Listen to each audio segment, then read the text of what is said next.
Welcome to online class. Good morning student. आज हम पढ़ेंगे फर्स्ट फ्लाइट के पोइट्री सेक्शन से second poem fire and ice. Fire and ice written by Robert Lee first.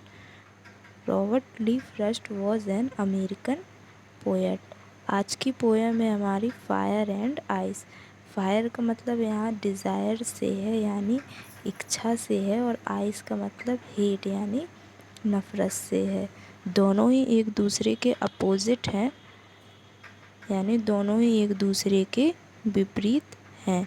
चलिए हम पढ़ते हैं अपनी पोएम को आज। Some say the world will end in fire, some say in ice. From what I have tasted of desire, I hold with those who favor fire. World means होता है संसार, एंड मीन्स फिनिश करना, fire means अग्नि, ice means बर्फ, tested means experience, desire means इच्छा, hold means agree होना, और favour means होता है सपोर्ट करना। इस संसार में दो प्रकार के लोग हैं, यानी टू ग्रुप्स ऑफ पीपल। जो एक ग्रुप के पीपल हैं यानी एक ग्रुप के लोग हैं, वो कहते हैं जो अर्थ है वो एक दिन इतनी ज़्यादा हीट हो जाएगी उसमें कि यहाँ पे पीपल सरवाइव नहीं कर पाएगा, और यह वर्ल्ड को डिस्ट्रॉय कर सकता है।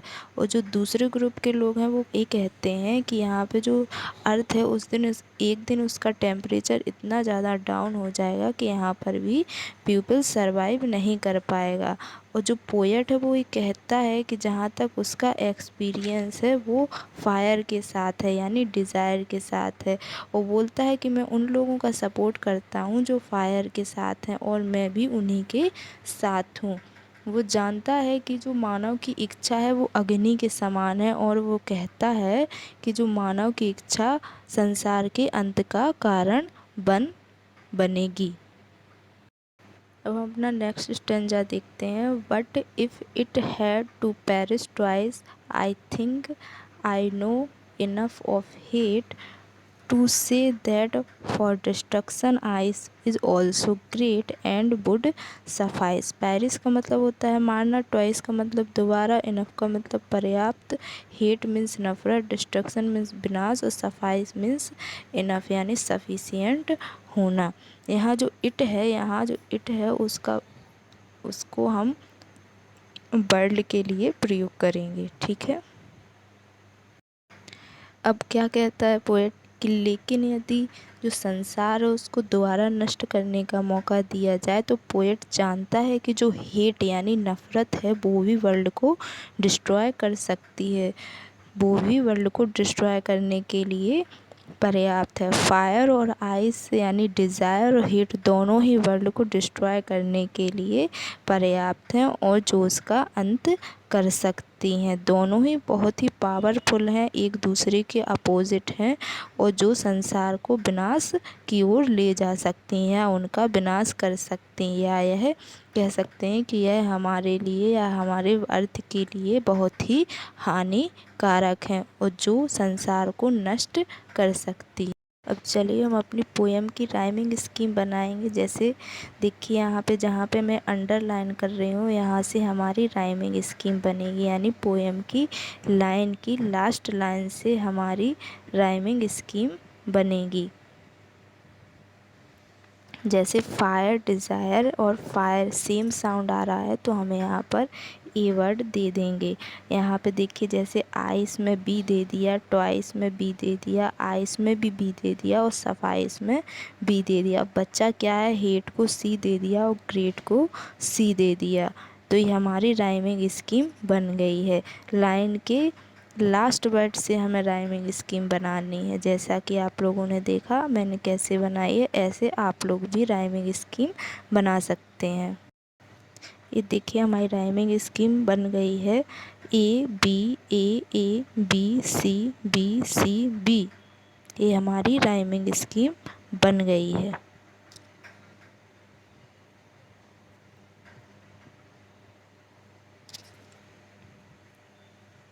अब हम कुछ इम्पोर्टेंट पोएटिक डिवाइस देखेंगे। जैसे सबसे पहले हम देखते हैं एलिट्रेशन। एलिट्रेशन क्या होता है, जब एक ही लाइन में दो क्लोजली वर्ड का साउंड सेम हो तो वहाँ पे एलिट्रेशन होता है। जैसे यहाँ देखिए, सम से वर्ल्ड विल, सम से फेवर फायर, सेम साउंड आ रहा है तो यहाँ पे कौन सा पोएटिक डिवाइस होगा, एलिट्रेशन।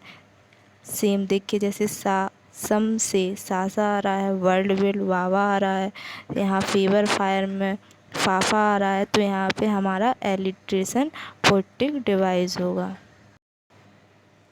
अब हम दूसरा देखेंगे एसोनेंस।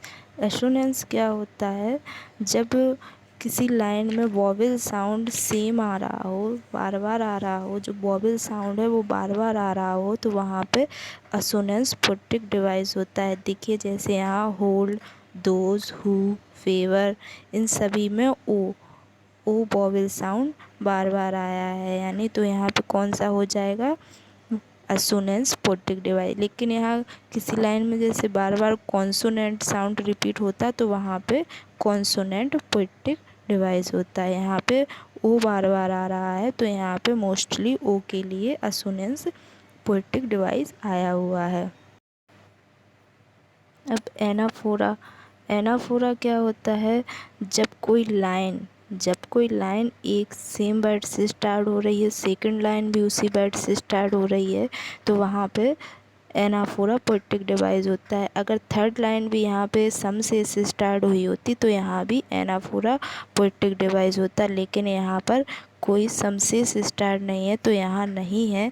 लेकिन इन दोनों लाइनों में जहाँ सम से और सम से स्टार्ट लाइन हो रही हैं दोनों, वहाँ पे एनाफोरा पोएटिक डिवाइस है। देखिए यहाँ पे सम से और सम से दोनों ही लाइन एक ही वर्ड से स्टार्ट हो रही हैं। जहाँ दोनों लाइन एक वर्ड से स्टार्ट होती हैं, सेम वर्ड से स्टार्ट होती हैं, वहाँ पे एनाफोरा पोएटिक डिवाइस होता है।